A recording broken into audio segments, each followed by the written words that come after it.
आज कुछ ज़्यादा ही देर हो गई। वैसे तो वो महिला हर रोज़ 8:30 बजे तक आ जाती है। आज 9:30 बजने को आए, फिर भी नहीं आई। बिना उसके आए दुकान बंद भी तो नहीं कर सकता। उसे वचन जो दिया है। क्या नाम था उसका?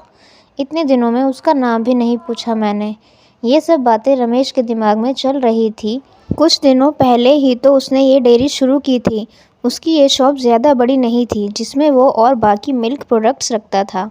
उद्घाटन के दिन ही पहली ग्राहक बन एक महिला उसके शॉप पर आई थी। उसकी गोद में एक छोटा सा लेकिन बहुत ही प्यारा बच्चा था। उसने एक दूध की बोतल ली और रमेश से बोली, भैया अभी मेरे पास सिर्फ 10 रुपए हैं, बाकी के आपको कल दूध हो तो चलेगा। रमेश ने एक बार उसकी तरफ देखा। गरीब थी बेचारी। गले में मंगलसूत्र नहीं, माथे पर सिंदूर नहीं, शायद पति मर गया होगा बेचारी का। रमेश ने अंदाज़ा लगाया, पुरानी मैली साड़ी को कई जगह रफू किया हुआ था।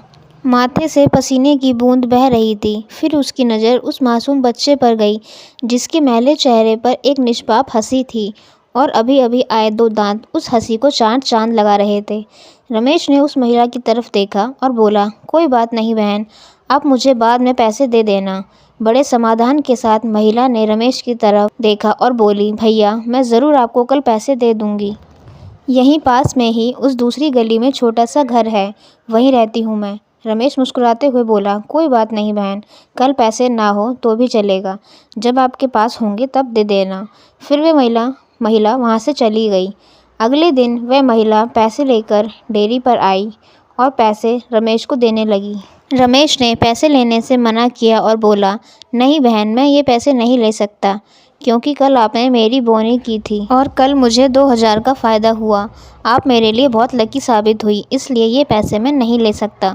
रमेश की कही इस बात से उस महिला को बहुत ज़्यादा खुशी हुई, क्योंकि इतने सालों बाद किसी ने पहली बार उसको लकी कहा था। वरना पति के मौत के बाद तो उसके ससुराल वालों ने उसे पनौती कहकर घर से ही निकाल दिया था। भैया रात को कितने बजे तक आपकी ये शॉप खुली रखते हैं? महिला ने रमेश से पूछा। 8 बजे बंद कर देता हूँ बहन, रमेश ने कहा। रमेश का जवाब सुनकर महिला का चेहरा उदास हो गया। रमेश को ये समझते देर नहीं लगी। उसने पूछा, कोई समस्या है बहन?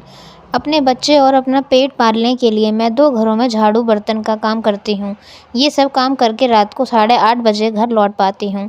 तब तक यहाँ आसपास के सभी दुकान बंद हो जाते हैं और लाचारी से मुझे अपने बच्चे को भूखे पेट ही बहला फुसलाकर सुलाना पड़ता है। वह बोल नहीं सकता ना, उसी का फ़ायदा उठाती हूँ, कहते हुए उस महिला का गला भर आया।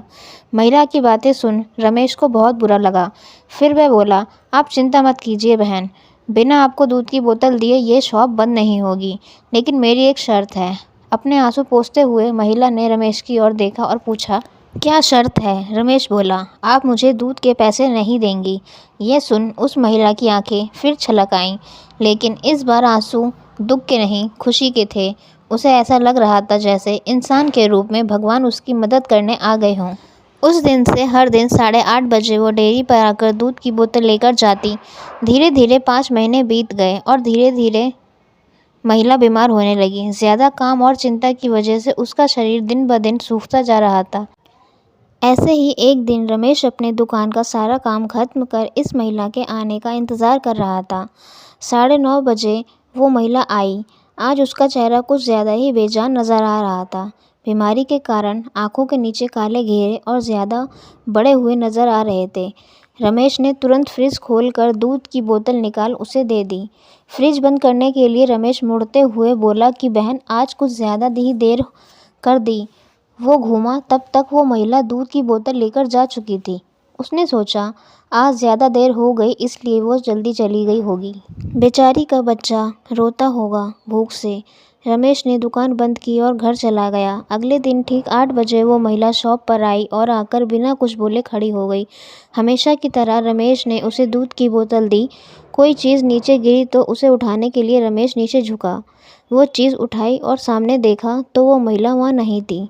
रमेश को आज पता नहीं क्यों उस महिला में काफ़ी बदलाव नज़र आया था। उसे वो बड़ी कमज़ोर सी नज़र आई। अगले दिन फिर 8 बजे वो महिला उसके शॉप पर आई। आज रमेश ने उसका चेहरा बड़े गौर से देखा।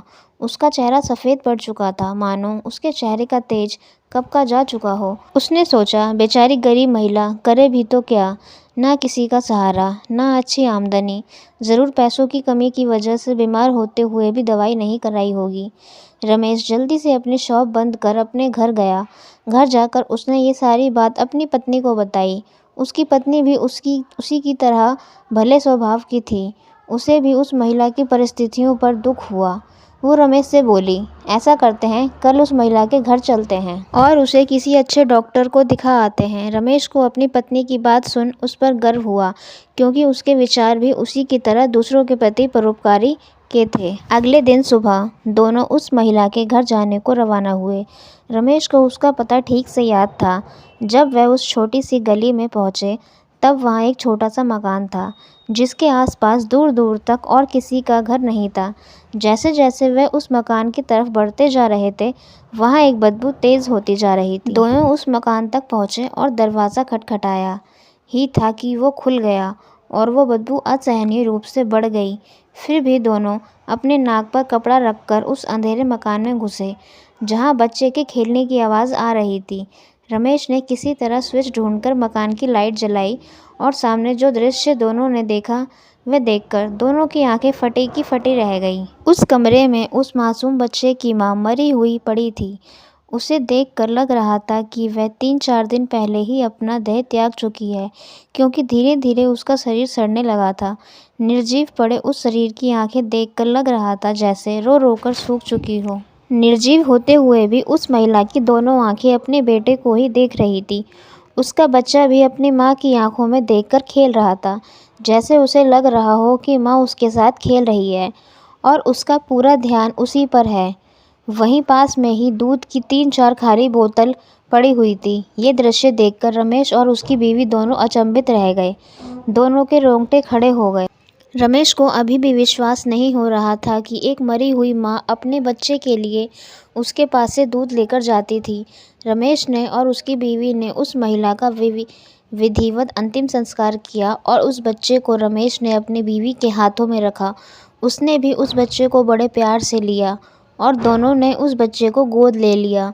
रमेश को अपनी पूरी ज़िंदगी ये ध्यान रहा कि उस बच्चे की माँ अभी भी उसके साथ है और उस पर नज़र रखे हुए है।